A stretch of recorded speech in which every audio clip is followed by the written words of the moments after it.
again to our kitchen here at Trails End 62. Today we're going to be canning corn. We've grown some corn in our garden. If you've been following my garden, you know my first batch of corn was invaded by the squirrels. But we've got some more. I planted a second round of corn, and I've got our first batch here. It's been in the freezer, and now we've got our second batch of corn. Here we go, and we're going to shuck this. We've shucked it already, and then we're going to take it from the cob and we're going to be canning it. So we've already taken we've shucked the corn, we've taken the outside off of it, and we're going to clean it a little bit and brush it a little bit, get all the silks off of it, and then we're going to slice the kernels off the cob. So let's get started. Okay, here we have this crop of corn, and I've done it twice, and I think next year I might do 3 plantings because I don't plant a whole lot at one time because frankly it takes up too much space. And since I container plant, I plant each of these in a container and I keep them in a cluster in order to facilitate the pollination better.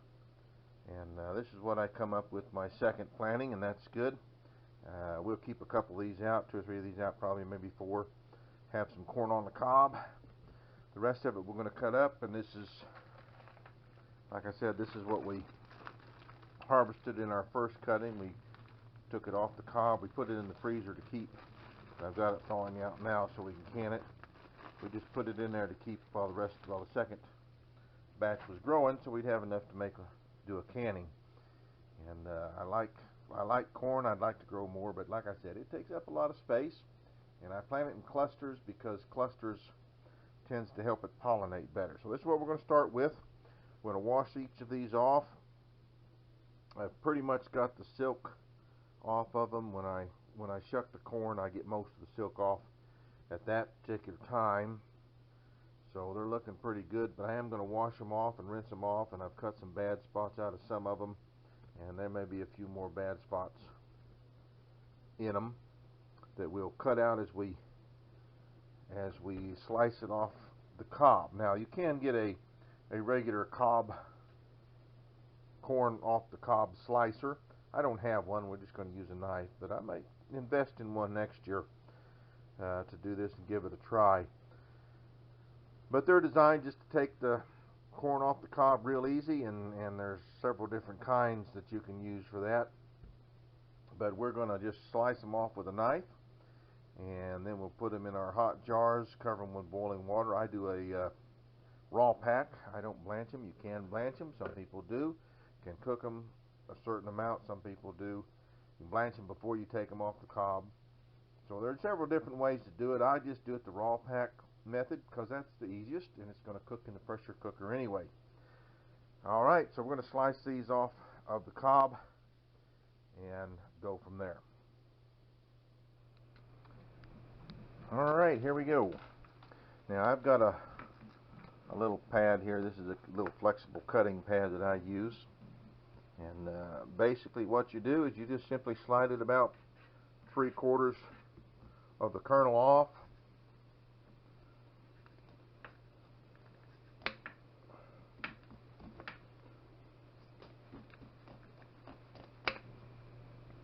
Try to be as gentle as you can, otherwise you splash it all over the place.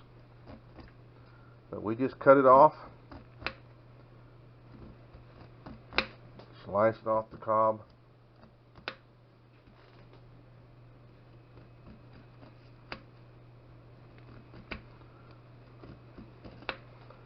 Just like that. And like I say, they do make corn cob decobbers or whatever they call it. And but we don't have one of those, but I might invest in one of those next year, see how that works. Alright, there it is. Slice it off, and I'll do all of them that way. And by I mean my wife Juanita and I will do all the rest of them that way, and then we'll be ready to can them. So we'll be back as soon as we get them all cut off the cob, except for the ones we're going to eat off the cob. Now, while we're cutting our corn off the cob, I'm going to put a pot of water on here to start boiling. I'll get that up to boiling because we'll be pouring boiling water in on top of the corn once we get the corn in our jars. So we got that going. Now we'll get all of our corn cut off the cob. Alright, here we have it, all of our corn cut off the cob. I'm guessing we saved 4 good ears to have corn on the cob and actually eat it off the cob. And I'm guessing probably, looks like there might be 6 or 7 pints, maybe as many as 8, because we put them in our jars and they'll be put in there, just put in loosely. We don't want to pack it in because it takes a long time for this to process, and it needs to have that water all around it once we get it in the jars. So we're going to get our jars ready, and we'll be putting our corn in it. Alright, I'm getting all my stuff together here. I've got my jars, and I do wash my jars in the dishwasher when they've been used, and then I store them with the rings on it, keeps the edges from getting chipped, and in a closed container so that they're clean. I will rinse them out in hot water, and I'll heat these up in the microwave. I'll stick them in it without the rings on the top. Don't put the rings in there, they're metal. I'll heat them up in the microwave about 20-25 seconds, something like that, so that they're hot. When I put the corn in, then I can pour the boiling water in on it. And I've got my lid getter and my debubbler, because you've got to debubble it, and I've got some lids here, and I've got my handy dandy funnel to put it in, my tongs to get them out, and I've got my ring rack that I use to put my rings on, keep them handy. Got some vinegar right here, my granite ware canner. This is a single layer canner.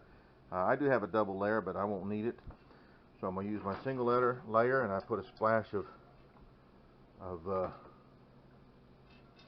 vinegar in there because I have extremely hard water.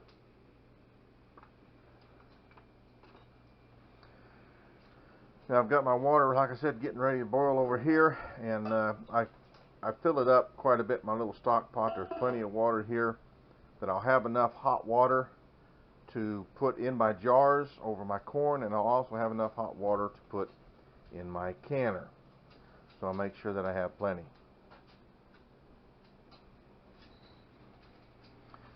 Then I'll inspect my canner lid, make sure it all works, make sure there's no obstructions. I can see through here, and then this over here operates on the handle, and I make sure that that goes in and out, and the seal on that's okay. That will determine when I start timing my 10 minutes of venting.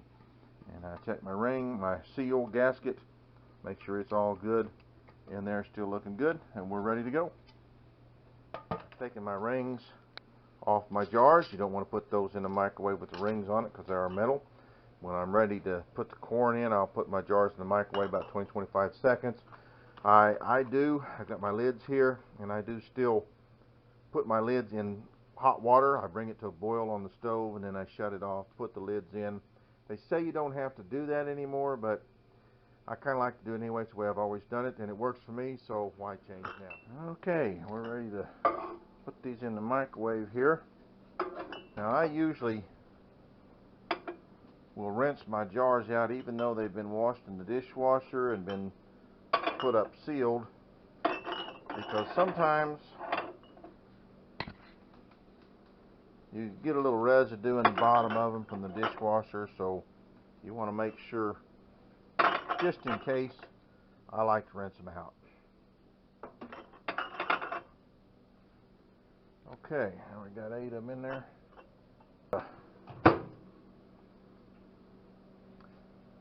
Alright, we're going to do these, I said 20-25 seconds, probably 40 seconds is probably more accurate. So we'll do these 40 seconds. We want to make sure they're good and hot when we put the corn in them and when we put the boiling water in it. Okay, we've got our jars out of the microwave, and now we're going to put the corn in them, in our jars, and we're not going to pack the corn down. We're just going to put it in. We want to leave 1 inch of headspace, and 1 inch of headspace is to this bottom ring right here. So we don't want to pack it in there. We don't want to get them too tight in there, because we want to leave room for plenty of water.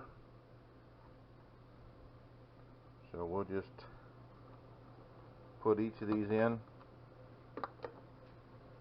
Loosely put it in. So there's 1 inch of headspace. Okay, so it looks like we have 7 pints. So I just made 7 pints. Now the next thing is I put salt in mine. It's just for flavor. It's not for any preservative notion whatsoever. But for pints, I put a half a teaspoon of salt per pint. If it was coarse, you put a whole teaspoon. Again, for flavor, it's not for any preservative value, even though salt is a preservative. This is just about flavor. Salt is in. Be sure and use pickling salt or canning salt.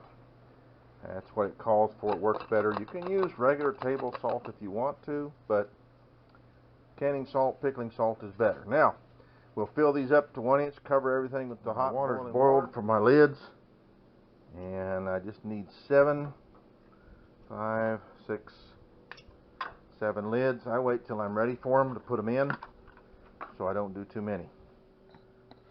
Next, we take our boiling water and we pour it in so it comes right up to the bottom of each one, leaving us an inch of headspace. A little bit too much water in this one. I forgot I put water in it already and poured more in. So I'm just going to spoon it out here a little bit so that it gets down to my 1 inch headspace. We leave 1 inch because the corn will expand, gives it a chance to vent and not siphon out also. And then we take our debubbler and we stick it down in through there on each one of them. Make sure there are no air pockets, no bubbles, so that the corn is all in contact with the water. And then if it leaves a little space in the top, so that we require just a little bit more water, like this one here maybe could use a little bit more, we'll just put a little dab in there. That looks good. Maybe a little there. Alright, a little dab here. Okay, now we're all good. Now we're going to take our hot water and we're going to pour this into our canner. Alright, I've got that filled up to where I want it, and I'd rather have a little bit too much water than not enough, because you sure don't want it to go dry. Next, we take a clean rag. We want to wipe the top off because you want your seal. Put our lids on.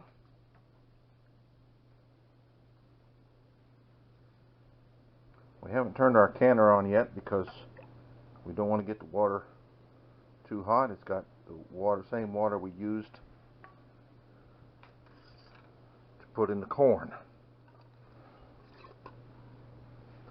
So our rings on here finger tight.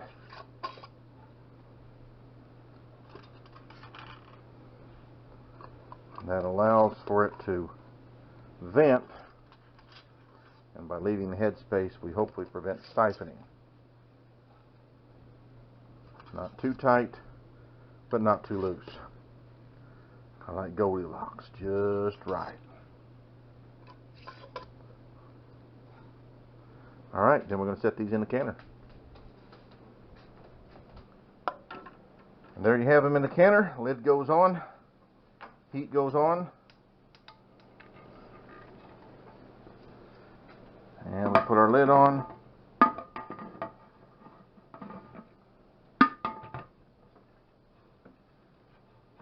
Make sure it seats right. We've got our heat on high. And we watch for the steam to come out when this one over here closes. Then we can start timing our 10 minutes to vent the air out of the canner. Then we'll put our weight on. When it starts rocking, then we time 55 minutes for pints. Our pressure cooker is stopped steaming out of this bin over here, and steam, I don't know if you can see it or not, it's coming out of here pretty good. So we'll set our timer for 10 minutes. vent that 10 minutes, and that'll get all the air out from inside there. And then we'll put our weight on. I use a 15-pound pressure weight because of my altitude where I live above sea level. And once we put the weight on there, we'll wait for it to jiggle, and then we will process it for 55 minutes for pints. We have pints in there, 7 pints. We'll process it for 55 minutes. I think it's 85 minutes for quarts, somewhere like that.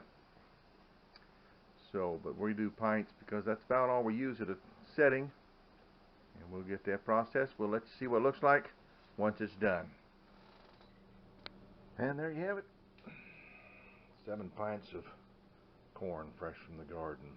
Now, I did absorb a lot of the water, so when I cook these, I am going to have to add extra water to cook them. But that's okay. It worked out great. I don't plant a lot of corn, like I said. This is the first year I've planted any in several years because it does take up a lot of space. But this last batch, I planted 2 corn stalks per bucket. It seemed to work out pretty good. So I may increase my corn as I increase my garden a little bit. See what I have in the way of buckets and everything. But I just do it because I like it. And I like the corn. It's fresh corn. We have some fresh corn on the cob when we do it. And so there you have it. If you have any questions or comments, be sure and let me know. From our house to yours. God bless.